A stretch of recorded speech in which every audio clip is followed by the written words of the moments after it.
Jom sama-sama kami. Caranya mudah. Hanya klik join button. Terima kasih. Berfirman Allah Ta'ala, Anishkurli wali walidayka, hendaklah engkau berterima kasih kepadaku dan kepada kedua ibu bapamu, yakni bersyukur. Perhatikanlah betapa Allah Ta'ala telah meletakkan perintah berbuat baik kepada kedua ibu bapa di samping perintah menyuruh mengesakan dia, dan menyuruh kita bersyukur kepada mereka di samping bersyukur kepadanya. Dua perintah untuk taat dan bersyukur kepada kedua orang tua. Hendaklah anda mendapatkan keridhaan keduanya dan menurut perintah keduanya selama ia bukan maksiat, taat kepada perintah orang tua, serta menjauhi larangan keduanya selama dia bukan suatu ketaatan yang wajib. Orang tua kalau melarang sesuatu yang tak ada kaitan dengan hukum hakam syarak, kena diikuti, mesti diikuti. Kalaupun ada perkara-perkara yang perlu untuk dilakukan kepada apa yang diinginkan, yang dilarang oleh orang tuanya, dan di situ ada kebaikan, pandai-pandailah anak memujuk kepada orang tuanya. Tapi jangan meremehkan larangan orang tua, mengabaikan larangan orang tua dengan melanggarnya. Hendaklah anda melebihkan mereka dari diri sendiri, mendahulukan keperluan mereka daripada keperluan diri sendiri, kecuali kalau ianya adalah antara suami dengan orang tua. Maka dalam hal ini, orang tua ketika menikahkan anak perempuannya dengan lelaki yang dipersetujui oleh orang tuanya, maka dalam hal ini diserahkan tanggung jawab sepenuhnya oleh orang tua terhadap lelaki yang menjadi penerima amanah daripada orang tuanya. Anak perempuan menjadi tanggung jawab kepada ayahnya sampai dikawin. Bila mana dikawinkan, diserahkan tanggung jawab Allah kepada orang tua terhadap anak perempuannya, terhadap lelaki yang dikahwinkan oleh orang tuanya atau oleh walinya. Di sini tanggung jawab 100% diserahkan kepada suami, sebagaimana dalam uraian yang saya sebutkan sebentar tadi. Walihada di dalam hadis Nabi SAW beliau bersabda, "Idza shallat al-mar'atu khamsaha wa shamat syahraha wa ata'at zawjaha." Kalau seorang istri itu salat 5 waktu dan berpuasa Ramadan, taat kepada suaminya, maka akan diseru kepadanya untuk dia boleh masuk syurga daripada pintu mana saja yang dia mau. Yani pintu syurga ada 8, boleh masuk daripada pintu mana saja. Bila mana hak Allah dan yang kedua hak suami yang ditunaikan. Ini adalah bagi istri. Adapun bagi anak, hendaklah didahulukan orang tuanya berbandingkan kepada yang lain.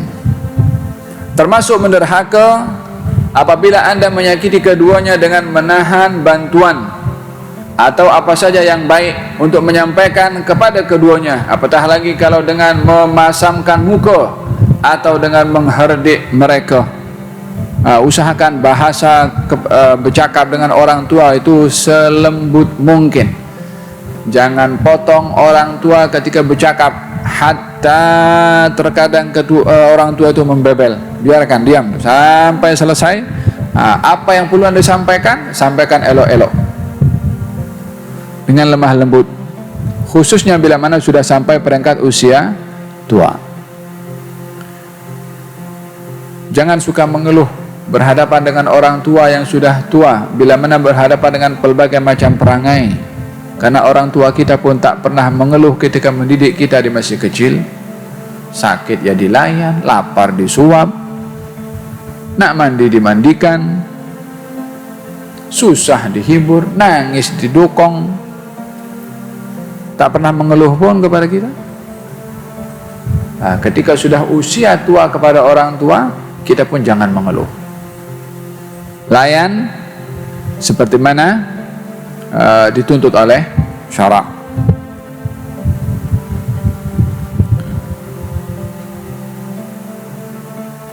Berkata Nabi sallallahu alaihi wasallam, "Yujad rihul jannah masirata alfi am, wala yajiduha 'agun wala qati' rahim wala syekhun zanin wala musbilin izarahu khuyala. Innamal kibriya'u lillahi rabbil alamin." Bau syurga dapat dihidu dari sejauh perjalanan 1000 tahun. Allah, kita tak tahu sejauh mana pun 1000 tahun perjalanan. Tapi ini gambaran yang begitu indah dan wangi kepada bau syurga yang dapat dihidu dalam jarak 1000 tahun. Dan tiada didapatinya, yakni tiada yang dapat menghidunya yang menderhakai kedua ibu bapanya. Jangankan masuk syurga, nak cium bau syurga pun tak dapat. Siapa yang memutuskan tali kerabat, ini yang kedua, orang putus silaturahim. Seorang tua bangka yang berzina, demikian juga. Orang yang melabuhkan kainnya karena sombong, yakni menutup kepada buku lali, laki-laki lah, karena sombong. Kalau tidak, maka tidak termasuk dalam golongan ini. Hanya saja sifat sombong itu adalah bagi Allah seluruh sekalian alam. Berkata Nabi sallallahu alaihi wasallam, "Man asbaha murdiyan liwalidayhi muskhitan li fa ana anhu radin, wa man asbaha muskhitan liwalidayhi murdiyan li fa ana anhu sakhit." Siapa yang berpagi meridai kedua ibu bapanya dan memarahkan aku, maka aku ridha kepadanya. Dan sesiapa yang berpagi-pagi memarahkan kedua ibu bapanya dan meridai aku, maka aku murka terhadapnya. Maksudnya adalah perintah daripada Allah untuk mencari asbabur ridha, sebab-sebab yang boleh mendatangkan ridha daripada orang tua untuk mendapatkan ridha daripada Allah. Dan ancaman kepada anak untuk mendekati sebab-sebab yang boleh mendatangkan murka orang tua, yang dengan demikian akan mendatangkan murka dari Allah Subhanahu wa taala. Start daripada pagi hari. Faham tum? Yakni hendaklah kita kerap untuk berfikir apa yang baik untuk orang tua. Bertuah kepada mereka yang masih mempunyai orang tua, peluang untuk berkhidmat depan mata, kalaupun jauh, di telefon, dihibur dan berkongsi kegembiraan, berkongsi rezeki. Bagi suami ataupun istri saling mendokong agar supaya pasangannya menjadi anak yang terbaik kepada orang tuanya. Jangan jealous karena anak beri perhatian kepada orang tua. Justru itu satu hal yang baik. Hanya berpadanlah, jangan sampai perhatian kepada satu menjelaskan kepada yang lainnya. Wahai saudaraku, adalah seorang ayah berusaha membantu anaknya supaya mentaatinya tanpa banyak memintanya untuk menunaikan hak-hak yang tertanggung di atas pundaknya, terutama sekali pada zaman sekarang ini yang sangat kurang orang berbuat kebajikan, tetapi sangat banyak orang yang suka berbuat kejahatan. Seorang anak yang tidak suka menyusahkan ayahnya bolehlah dikira sebaik-baik anak pada zaman sekarang ini. Ya, jangan dah kalau tak bikin susah orang tua dah anak yang baik. Karena terlalu banyaknya orang atau anak yang menyusahkan orang tua. Daripada kecil bikin susah dah mula balik bikin susah, mesti orang tua kena tanggung. Dah remaja bikin susah orang tua pikir bergaul dengan siapa. Dah nak kahwin bikin susah orang tua untuk tolong juga. Bila sudah mampu orang tuanya diketepikan. Bersabda Rasulullah sallallahu alaihi wasallam, rahimallahu walidan a'ana waladahu ala birrih. Allah akan merahmati seorang ayah yang membantu anaknya untuk mentaatinya. Bila mana hak yang dimaksudkan itu adalah hak Allah terhadap anak itu tidak ditunaikan, seperti anak tidak salat, anak tidak menutup aurat, anak bergaul dengan orang yang bukan mahram, contohnya hal-hal, atau anak menggunakan hal-hal yang diharamkan, ditegur, dimarah, dibuat sebolehnya oleh orang tuanya, mengingatkan kepadanya bahwasanya ini pelanggaran kepada Allah, maksiat kepada Allah. Naam, orang tuanya akan gugur daripada tanggung jawabnya terhadap Allah Subhanahu wa ta'ala. Tapi bila mana orang tua tidak menegur kepadanya, itulah termasuk daripada cerita yang ada dalam kitab ini akan dituntut oleh ahli keluarganya. Pertemuan antara orang yang meninggal dunia dengan orang yang masih hidup adalah perkara yang mungkin dalam mimpi. Perkara yang mungkin di dalam mimpi. Hal ini pernah terjadi di zaman Sayyidina Abu Bakar As-Siddiq atau salah kepada dua orang sahabat Nabi sallallahu alaihi wasallam. Al-Imam Ibnu Katsir menuliskan dalam kitabnya Al-Bidayah wan Nihayah, saya ingat kitab tarikh. Dua orang sahabat Nabi berpakat satu dengan yang lain. Katanya, kalau salah seorang daripada kita pergi dulu, maka yang lain hendaklah mengambil tahu keadaan yang pergi itu macam mana. Kalau salah seorang daripada kita pergi dulu, maka hendaklah mencari tahu keadaan yang pergi itu di dalam kuburnya macam mana. Katanya setuju.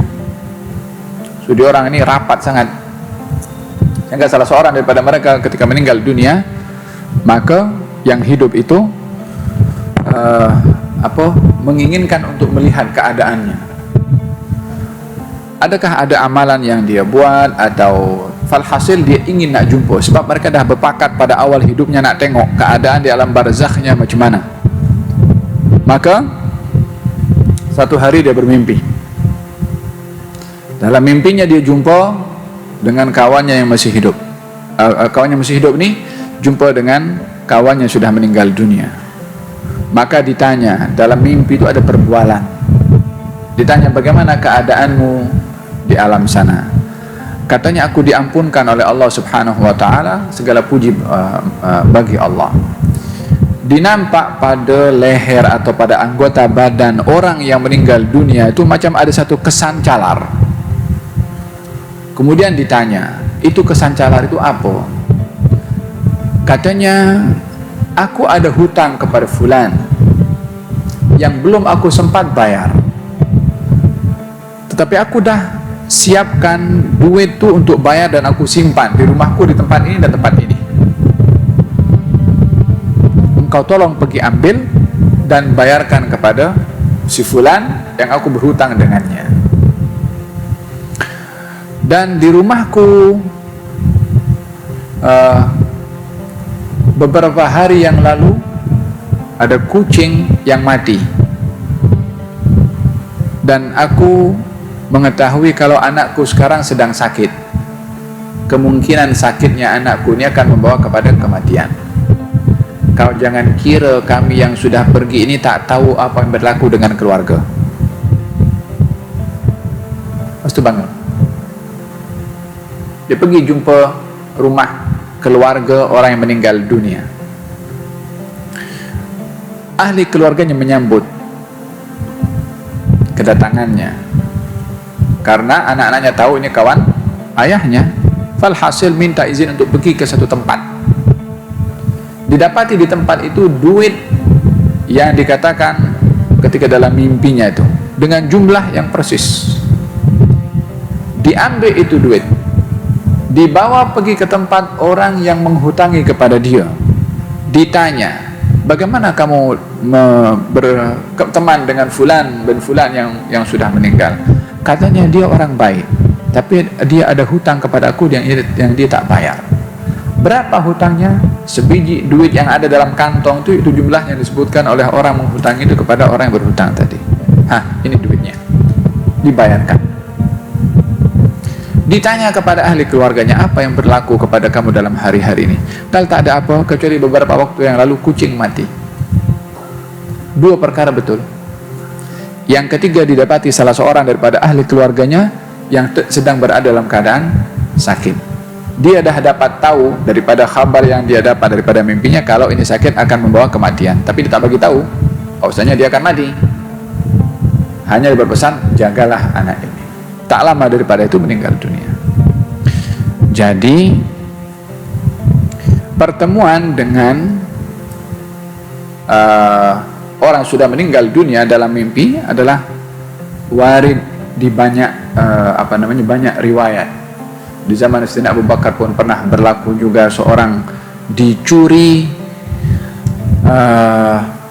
barangnya ketika setelah perang. Yang zaman Sayyidina Abu Bakar ada seorang yang berperang, berjihad, kemudian dia syahid.